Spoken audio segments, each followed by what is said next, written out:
So far, in these lectures, we've talked about mass, about acceleration, and about forces, but we never used the word weight. And weight is a very non-intuitive and a very tricky thing, which is the entire subject of today's lecture. What is weight? Here you stand on a bathroom scale. Gravity is acting upon you. The force is mg. Your mass is m. The bathroom scale is pushing on you with a force F scale. And that F scale, which in this case, if the system is not being accelerated, is the same as mg, that force from the bathroom scale on you we define as weight.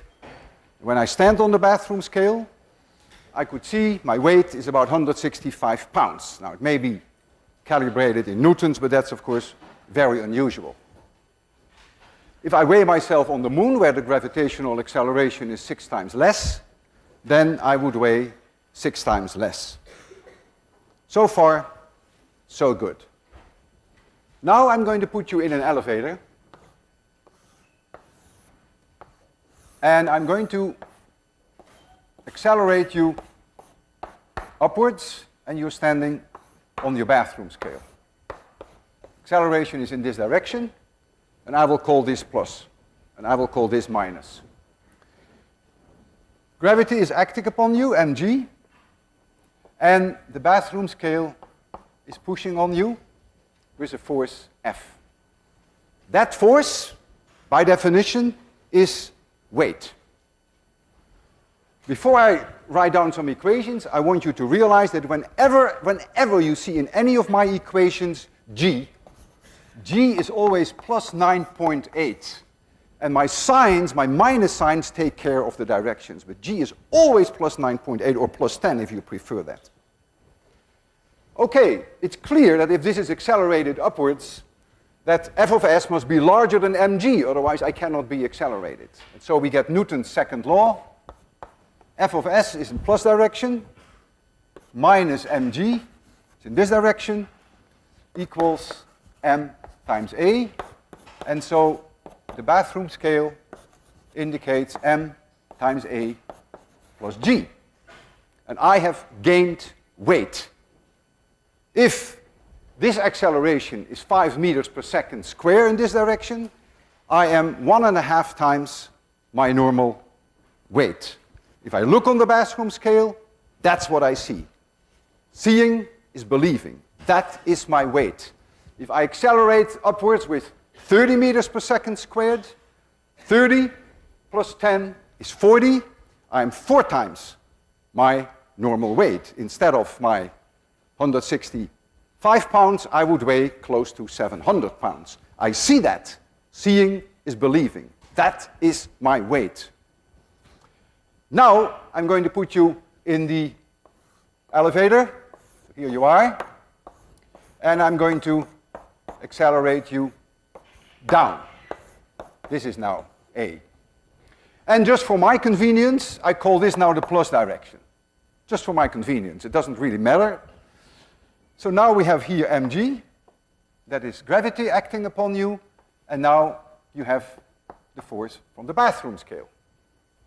Clearly, mg must be larger than fc, f of s, otherwise you couldn't go being accelerated downwards. So if now we write down Newton's second law, then we get mg minus f of s must be m times a. This holds for acceleration down, and so I get f of s equals m times g minus a.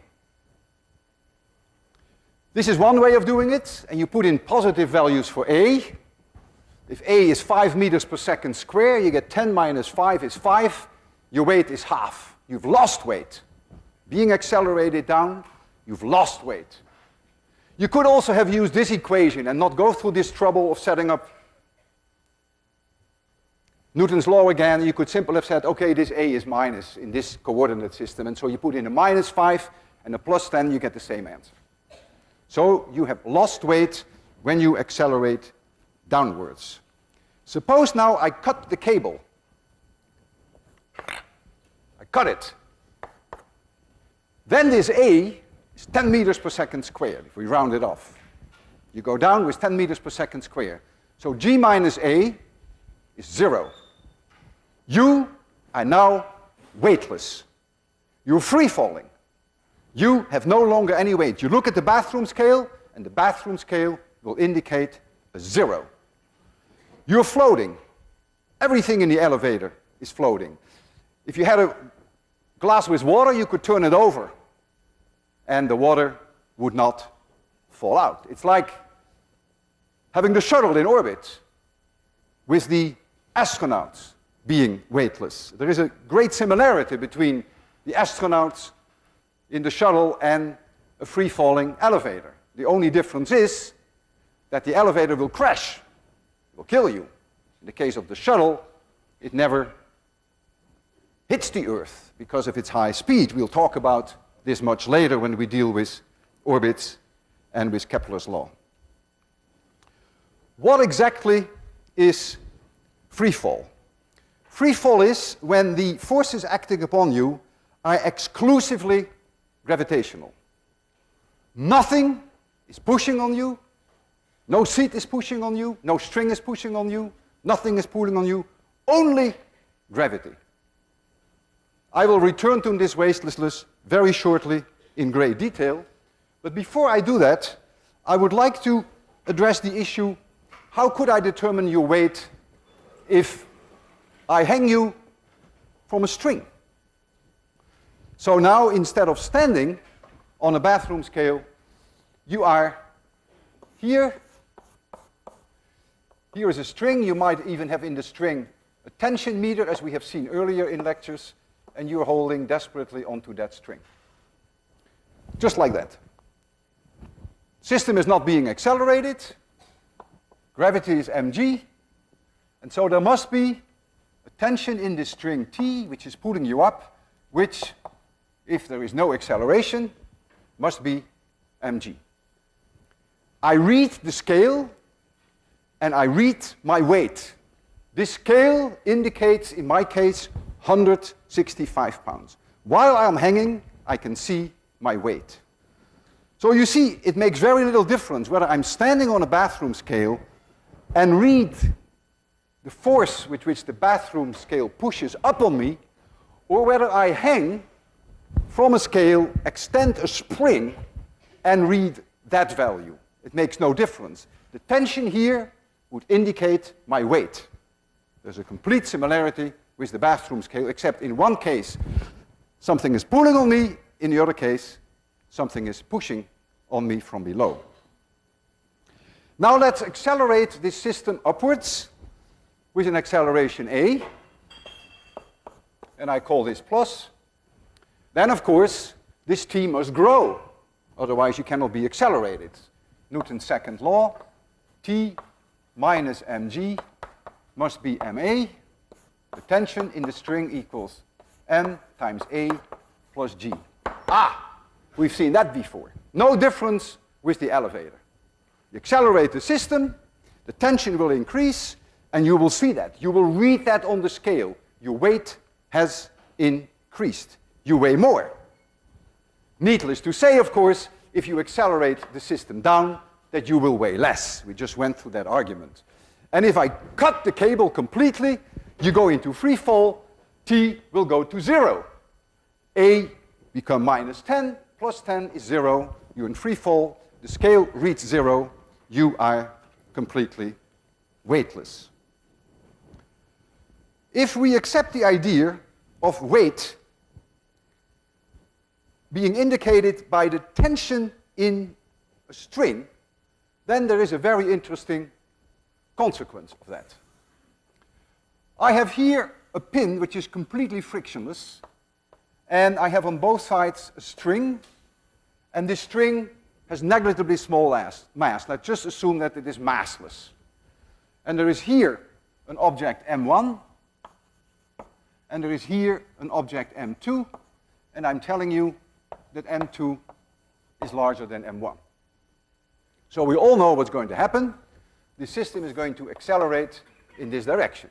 M2 will be accelerated down, and M1 will be accelerated up. What comes now is important, that you grasp that. I claim that the tension on the left side must be the same as the tension in this string on the right side. T left must be T right. Why is that? It is because the pin is frictionless, and it is because the string is massless. Take a little section of the string here, a teeny little section. If there is a tension on it, there is a force in this direction, and there is a force in this direction, these two could never be different, because then this massless string would get an infinite acceleration. So there can never be a change in tension from this side of the string to the other. If you take a little section of the string here, there it is, teeny weeny little section. So there is tension on the string, and there is tension on the string. This one could never be larger than that, because this little piece of string would get an infinite acceleration. So because there is no friction on the pin, and because the strings are massless, only because of that must the tension be everywhere the same. If there is friction in the pin, which we will do later, then it's not the case. Given the fact that the tension left and the tension right are the same, I must now conclude that these two objects have the same weight. Because didn't we agree that tension is an indication of weight? So these objects have now the same weight, and some people may say, oh, that's a lot of nonsense, you must be kidding. If M2 is larger than M1, this must have a larger weight than that. Well, they are confusing weight with mass. It is true that M2 is a larger mass than M1, but it's equally true that the weight of these two objects is now the same according to my definition of weight. Let us calculate the acceleration of this system, and let's calculate the tension. And let's see what comes out. I first isolate here object number 1. So this is my object number 1. I have gravity, m1g, and I have a tension T. Non-negotiable. T be better larger than m1g, otherwise it would never be accelerated up. And we know it will be accelerated up. So what do we get? We get T, I will call this plus direction, by the way, minus m1g equals m times A. So the tension equals m1 times A plus g. Hey, we've seen that one before. This one is being accelerated upwards. Notice it gains weight. That's the tension. And this is the acceleration. I have one equation with two unknowns. So I can't solve it yet. But there is another one. There is number 2 here. For number 2, we have a force, m2g, and we have the tension up. This one better be larger than that one, otherwise it wouldn't be accelerated down. Let me call this direction plus. The reason why I now switch directions and call this plus as well as this is a good reason for it. It's not so arbitrary anymore. I know that this acceleration is going to be a positive number because it's going in this direction, it's a given. If I called this negative, I would get here a negative acceleration for the same thing for which I get here a positive. That's a pain in the neck. I don't want to have a plus and a minus sign there, have to think about that it means the same thing. So the moment that I define this the plus direction, I know that this acceleration will also come out to be the same sign as this one. So I flip the signs there. So now I apply Newton's law. I get m2g minus t equals m2a. And so I get t, I write it here, equals m2 times g minus a. Two equations with two unknowns. Well, that shouldn't be so hard to solve these two equations. You can immediately eliminate t, by the way. If you add this one with this one, you already, I call this equation 1, and you call this equation 2, you immediately lose your t, and you get that the acceleration a equals m2 minus m1 divided by m1 plus m2 times g. And you substitute that A in that equation, and you'll find that the tension equals 2mg divided by m1 plus m2. This is very easy for you to verify. Let us look, this is m1, m2. 2m1, m2, I lost 1m, 2m1, m2. Let's look at these equations. Let's scrutinize them a little. Let's get some feeling for it, rather than accepting them as being dumb equations. Let's first take the case that m2 equals m1, and I'll call that m. Notice that A becomes 0, and notice if you substitute for m1 and m2 m here, that you get 2m, you get mg. So T becomes mg. That is utterly obvious. If m1 and m2 are the same, nothing is going to happen. They're going to sit there, the acceleration will be 0, and the tension on both sides, which is always the same, we argue that, is going to be mg. Clear. Now we're going to make it more interesting. Suppose we make m2 much, much larger than m1, and in a limiting case, we even go with m1 to 0. Let's do that. What you see now, if m1 goes to 0, this goes away, this goes away, A goes to G, and T goes to 0. If m1 is 0, T goes to 0. That is obvious, because if I make m1 0, m2 goes into free fall. And if m2 goes into free fall, its weight is 0, and so the tension is 0, and that's exactly what you see. And you see that the acceleration of that object is g, which it better be, because it's in free fall. So you see, this makes sense. This is exactly consistent with your intuition.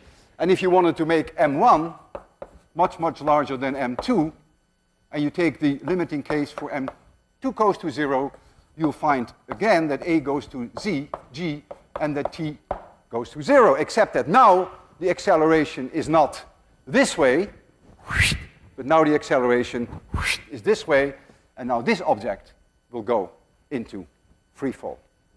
And therefore there is no tension in the string anymore. M1, if I return to the case which we have there, that M2 is larger than M1, M1 is being accelerated upwards. That's non-negotiable. So it must have gained weight. M2 is being accelerated down. So it must have lost weight. It's just like being in an elevator. There's no difference. They each weigh the same. One loses weight, the other gains weight. They each weigh the same. And so I can make the prediction that if this is m2g, which was its original weight, and this now is the new weight, t, that m2g must be larger than t. m1 gains weight, so t must be larger than m1g. m2 loses weight, so t must be smaller than m2g. That's my prediction. It has to be. And I can show you that with some easy numbers. Let m1 be 1.1 kilograms, and let m2 be 1.25 kilograms. Frictionless system, and the string has a negligible mass. What is the acceleration, A, of the system? I get m2 minus m1, that is 0.15, divided by the sum, which is 2.35, and that is approximately 0.064 g. Approximately 0.064 g. It's about 1/16 of the gravitational acceleration. So it's a very modest acceleration. What is the tension? Well, I substitute my numbers for m1 and m2 in there. You can take for g 10 if you like that. And you will find that the tension equals 1.17 g. And now, look at what I predicted. They both weigh 1.17 g. That's non-negotiable.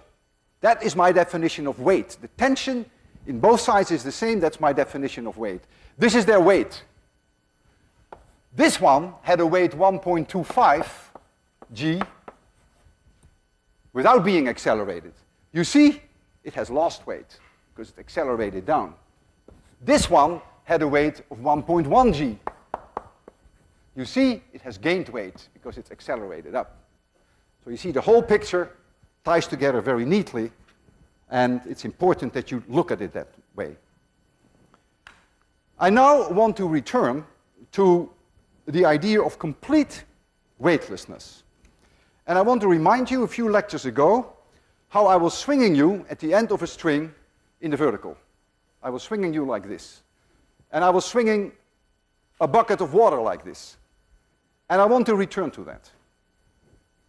I want to look at you when you are at the bottom of your circle and when you are at the very top of that circle.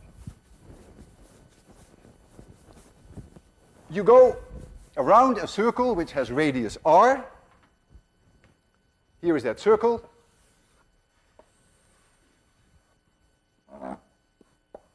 There's a string here. You're here. And there's a string here. And at some point in time you're there. And you're going around. Let's assume that you're going around with an angular velocity omega. And for simplicity we keep omega constant. But that's really not that important. Okay, this is point P, and this is point S. Let's first look at the situation at point P. You have a mass, and so gravity acts upon you, mg. There is tension in the string, T. There must be, this is non-negotiable, a centripetal acceleration upwards. Otherwise, you could never do this. Remember from the uniform circular motion. So there must be here a centripetal acceleration which is omega squared r, or if you prefer, v squared divided by r, if v is the speed, tangential speed at that point.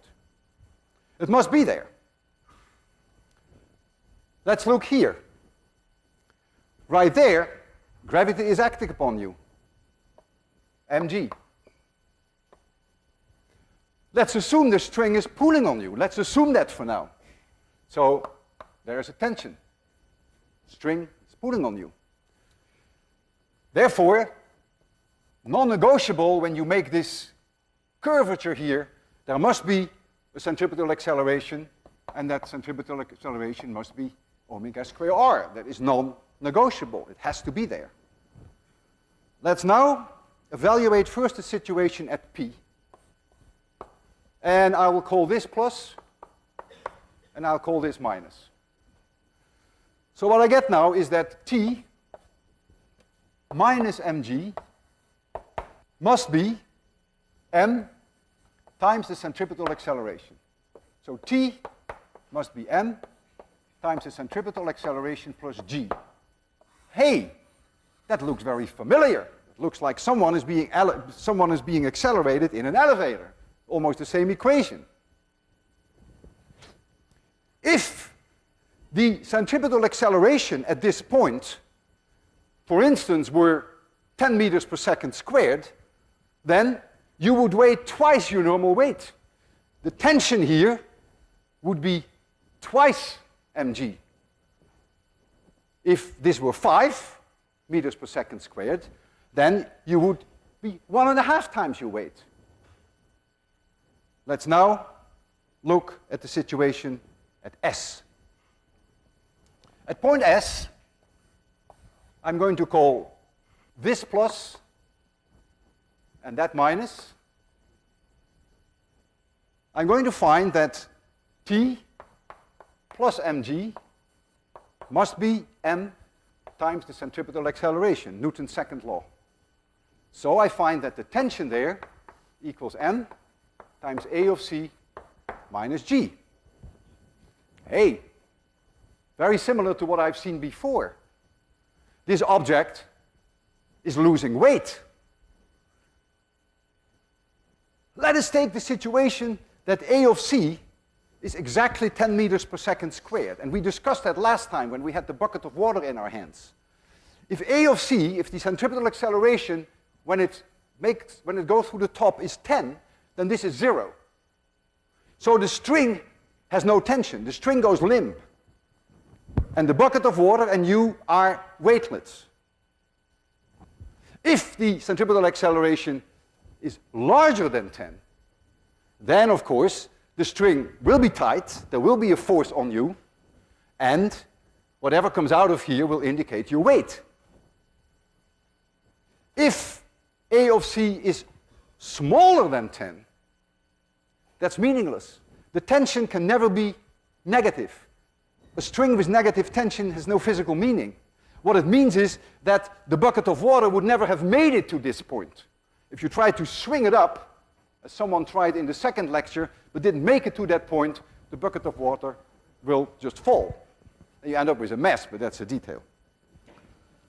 So, the bucket of water, when it is here, if the acceleration there, the centripetal acceleration, were exactly 10 meters per second squared, then that bucket of water would be weightless. So I said earlier that when you're in free fall, all objects in free fall are weightless. It's like a spacecraft in orbit, or it is an elevator with a cut cable. It also means that if I jump off the table, that I'm weightless while I am in midair, so to speak. It means this tennis ball, while it is in free fall, it has no weight. Now it has weight. Now the weight is even higher because I'm accelerating it, and now it has no weight. The tennis ball is weightless, and I assume for now that the air drag plays no role. If I jump off the table, I will be weightless for about half a second. This is about 1 meter. If I jump from a tower which is 100 meters high, I will be weightless for 4.5 seconds, ignoring air drag. I prefer today the half a second. I'm going to jump off this table with this water in my hand. And I'm going to tell you how I can convince you that as I jump, that I will indeed be weightless. Here is the bottle. There's a gravitational force on the bottle. My hands are pushing up on this bottle. My hands are being a bathroom scale. I feel in my muscles the need to push up. In fact, I might even be able to estimate the weight, playing the role of a bathroom scale. It's a gallon of water. That's about 9 pounds. Now my own body, gravity is acting upon me, but I'm being pushed up right there. Suppose we jumped. There would be no pushing from me on the bottle anymore, no pushing there on me at the table. Only gravitation would act upon us, and we would be weightless. How can I show you that we are weightless? Well, if I don't have to use my muscles to push on this bottle upwards, I might as well lower my hands a little bit during this free fall. And you will see that the bottle will just stay above my hands without my having to push up. Therefore, being the bathroom scale, I no longer have to push on it. My muscles don't feel anything, and the bottle is therefore weightless. The bottle is weightless when we jump. I am weightless. And even this bagel is weightless. We're all weightless during half a second. There is no such thing in physics as a free lunch. You have to pay a price for this half a second of weightlessness. What happens when I hit the floor? I hit the floor with this velocity in this direction, which is about 5 meters per second. You can calculate that. But a little later, I've come to a stop. That means during the impact, there must be an acceleration upwards. Otherwise, my velocity in this direction could never become 0. Therefore, I will weigh more during this impact. There's an acceleration in this direction. The 5 meters per second goes to 0. If I make the assumption that it takes 0.2 of a second, that's a very rough guess, this impact time, then the average acceleration will be 5 meters per second divided by 0.2. That is 25 meters per second squared. That means the acceleration upwards is 2.5 g. That means I will weigh 3.5 times more. Remember, it is a plus g. So a is 2.5 g up, plus the g that we already have. That makes it 3.5 g. So instead of weighing 165 pounds, I weigh close to 600 pounds for 2 cents of a second. So we get 4 phases. Right now, I'm my normal weight if I stand on a bathroom scale. I jump for half a second, weightless. Hit the floor for about 2/10 of a second, maybe close to 600 pounds. And then after that, I will have my normal weight again. Now, you're going to have only half a second to see that this bottle, as I jump, is floating above my hands. I will pull my hands off. So you will see that I no longer have to push it. That means it's weightless. If you're ready, I'm ready.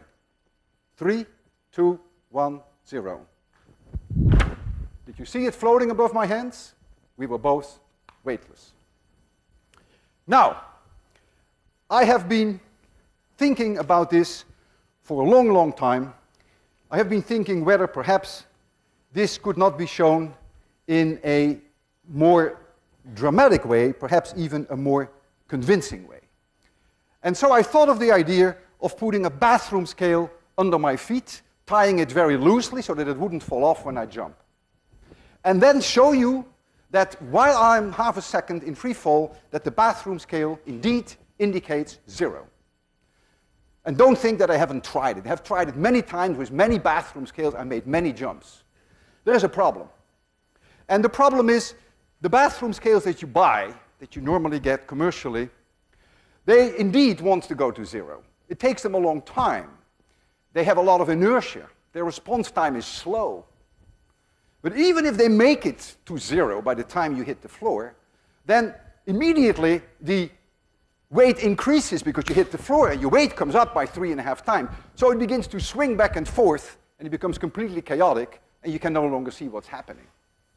And it just so happened that about 6 months ago, Dave, I had dinner with Professor Dave Trumper. And I explained it to him, that it's just unfortunate that you can never really show it, that you jump off the table, have a bathroom scale under you, and see that weight go down to 0 when you're in free fall. And he said, duck soup, I can do that. He says, I can make you a scale which has a response time of maybe 10 milliseconds. So when you jump off the table, in 10 milliseconds, you will see that thing go down to 0. And he delivered. He came through. He built this wonderful device, which he and I are going to demonstrate to you. Let me first give you some reasonable light for this. And I would like to show you on the scale there what this scale that he built is indicating. Here is the scale. I have it in my hands. And on top of this scale is a little platform, just like on your scale. This platform weighs 4.5 pounds. And you can see that. It says about 4.5. Now you will say, I wouldn't want that kind of a bathroom scale. I mean, if I want to see my bathroom scale, I want to see a 0 before I want to go up. I'm heavy enough all by myself. I don't want to get another 4.5 pounds. The manufacturer has simply zeroed that scale for you. But obviously also your bathroom scale has a cover on it. Once you have seen these demonstrations, you will be able to answer for yourself why we don't zero this, why we really leave this to be 4.5. That's the actual mass which is on top of the spring. Well, it's not really a spring, it is a pressure gauge, but think of it as a spring. 4.5 pounds. Here we have a weight which is a barbell weight, which is 10 pounds.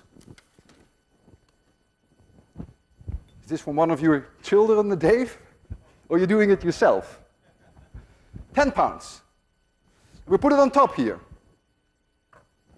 What do you see? Roughly 14.5 pounds. All right, we're going to tape it down.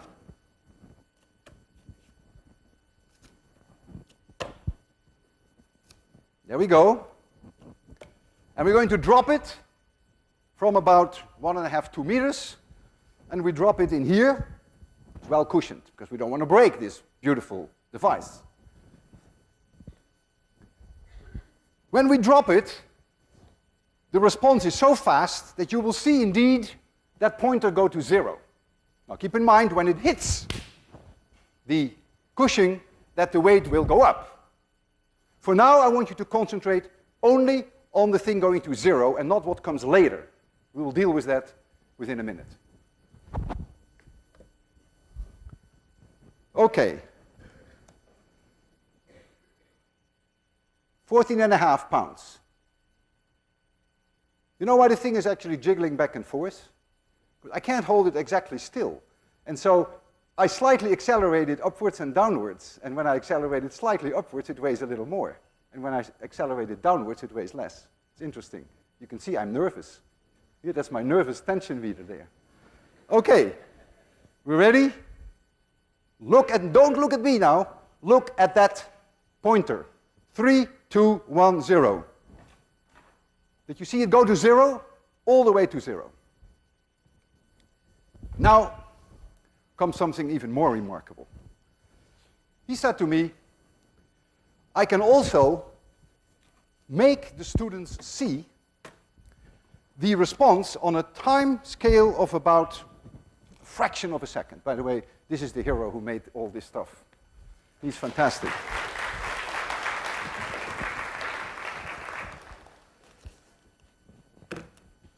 He can show you the weight on an electronic scale, and this weight you will see as a function of time. I'll put the 10 pounds back on again, tape it a little tighter. And so the level that you see now is 14.5 pounds. This is 14.5 pounds, and this is 0. This mark is 0. I'm going to hold it in my hand. And notice, if I can hold it still, you're back to your 14.5 pounds. Now I'm going to drop it. You will see it go down to 0. It will hit the floor, the cushion. It will get an acceleration upwards. It will become way heavier than it was before. And then it will even be bounced back up in the air. It goes again into free fall. We will freeze that for you, and you will be able to, we will be able to analyze it then after it all happens. So, 14.5 pounds, 3, 2, 1, 0. And now Professor Trumper is freezing it for you. Now look at this. Look at this incredible picture. I mean, this is truly an eye-opener for me when I saw it. The physics in here is unbelievable. Here is your 14.5 pounds. Tick marks from here to here are half a second. It was half a second in free fall. And it goes to 0. Has no weight. Now it hits the floor, the cushion. And its weight goes up in something like a tenth of a second. Look, this is about 1, 2, 3. It's about 3.5 times its weight now. So the 14.5 has to be multiplied by 3.5 or 4, which is exactly what we predicted, that it would be much higher. But now it bounces off because it's a very nice cushion. It throws it back up. So it goes back into the air, so it goes immediately to weightlessness again. And then it oscillates back and forth. And then here, you would expect that this level 14.5 pounds would be the same as this. And the only reason why that's not the case, there is a little cable that fell with it, which is pushing a little bit up on the upper disk that is there. So it's making it a little lighter. Isn't it incredible? You see here in front of you the weightlessness, and you see the extra weight when it hits, and again followed by weightlessness. Dave, A+, you passed the course. There is a great interest in doing experiments under weightless conditions. NASA was very interested in it, and if you would jump 100 meters up in the sky, you would only be 9 seconds up. You wouldn't even be weightless because of air drag. However, if you could jump up way near the top of the atmosphere, where the air drag is negligible, then you would be weightless for quite some time. And that is what people have been doing for the past few decades. Professor Young and Professor Omen here at the Aeronautics Department have done what they call zero-gravity experiments from airplanes. And I will explain that in detail. But first I want you to appreciate that zero gravity is a complete misnomer. Zero weight, yes. Zero gravity, no. If you have an airplane anywhere near Earth, flying, whether the engines are on or whether the engines are off or whether it is free falling, doesn't matter, there is never zero gravity. There is always gravity, thank goodness. But if you're in free fall, indeed, there is no weight. Apart from that, they call them zero gravity experiments, and why not? Maybe it sells better. They fly an airplane, which is the KC-135, and they do these experiments at an altitude of about 30,000 feet. Try to clean this as best as I can. The plane comes in at one point in time at an angle of about 45 degrees. There's nothing special about that 45 degrees. Just that's the way it's done. You have to also think of the convenience for the passengers. The speed is then about 425 miles per hour. So the horizontal component is about 300 miles per hour, and the vertical component is also 300. The air drag is very little. Let's assume, for the sake of the argument, that the engines are cut. And the plane goes into free fall. It's no different from this tennis ball. It's the same thing. You're going to see a parabola. And so this plane is going to free fall and comes back to this level. And let's analyze this arc, this parabola. Right here at the top, clearly, there will still be 300 meters per second in the absence of any air drag. You should be able to calculate with all the tools that you have available how high this goes from this level. In other words, what is the time that the velocity in the y direction comes to zero? You can calculate that, and then you know how much it has traveled. Very crude numbers, this is about 900 meters. And it will take about 15 seconds to reach this point, so it will take about 30 seconds to go from here to here. And in those 30 seconds, the horizontal displacement is about 3.5 kilometers. And all these numbers you should be able to confirm. Right here, the engines are restarted. During this free fall, everyone in the airplane is weightless, including the airplane itself. Now the engines start, and the engine is the plane is going to pull up, goes into this phase, and then the plane flies horizontally for a while. During this phase, as we just discussed, it's like hitting the floor. You need an acceleration in this direction. There will be weight increase. So there is here an acceleration upwards. And during this time, very roughly, people have about twice the weight. And then here they have again normal weight, and then the plane pulls up again, and here it goes and repeats the whole thing, again going into free fall. So again here, people have more than their normal weight. Zero weight, more than normal weight, more than normal weight, free fall. And the whole cycle takes about 90 seconds. You can imagine that it's very important when you are here in free fall, when you have no weight, that when your weight comes back and your weight doubles, and Professor Omen told me that this change from 0 to twice your weight takes less than a second, that you better know where your feet are and where your head is. Because if your head is down and you all of a sudden double your weight, you crush your skull. So you have to be sure that you're standing straight up in the plane when your weight begins to double, and we will see that very shortly, how that works. I want to show you first some slides from these experiments. So here you see the situation that we just described. Let us start here. That is where I started with you. The plane turns the engines off. This is the parabola. Here, the engines are restarted. This is the free fall period. This is about 30 seconds. The engines is restarted, and during this time, there is an acceleration upwards. And they call it a 2g peak. Well, they really mean 1g. What they really mean that my weight doubles. They call that 2g. But of course, they call this 0g, which is equally incorrect. It's not 0g. You have no weight. This is weightless. Here your weight is double. Here your weight is normal.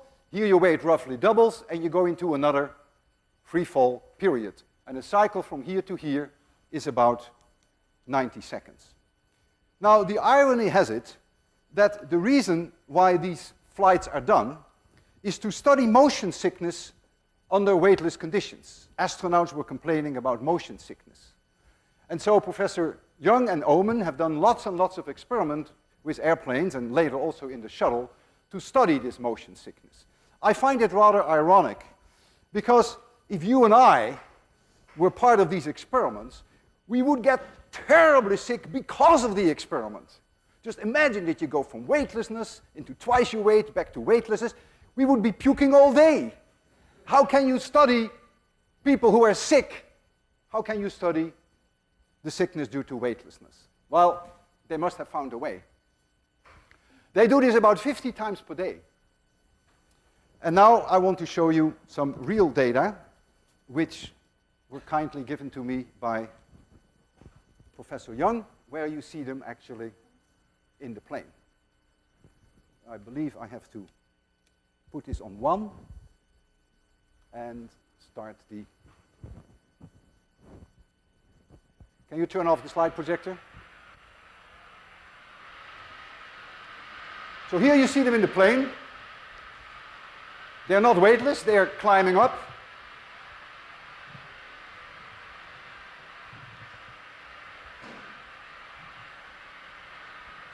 I think this is Professor Young. Guy's lying on the floor, must be a bit tired. The light will shortly go on, and when the light goes on, that's an indication that the weightlessness is coming up. Already went on, I must have missed it, I wasn't looking. And there they go into weightlessness. Here, this person is upside down here. You better get straight up before your weight doubles, because you crush into the floor.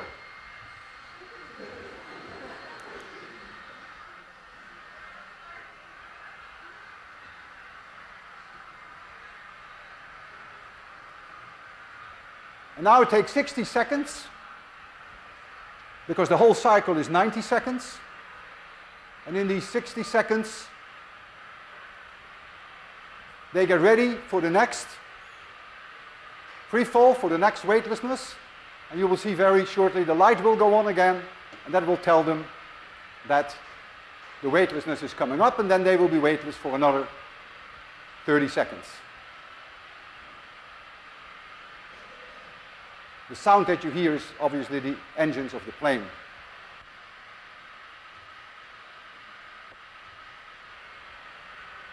There you go. Light goes on, they get a warning, they take their headphones off, everything becomes weightless. They may not like that, and so they put their headphones on in a secure place. You see that here. Professor Young takes his off, and there they go again. Swimming in midair.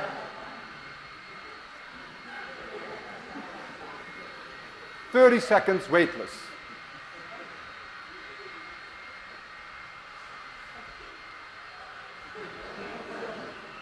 And the plane in which this happens, yeah, these things happen. I'd like to show you a last slide of the plane that they do these experiments from. This is the plane while it is in free fall. It's about 45-degree angle. And these people have done a tremendous job in indeed making a major contribution to the air sickness, your weightlessness. All right, see you Friday.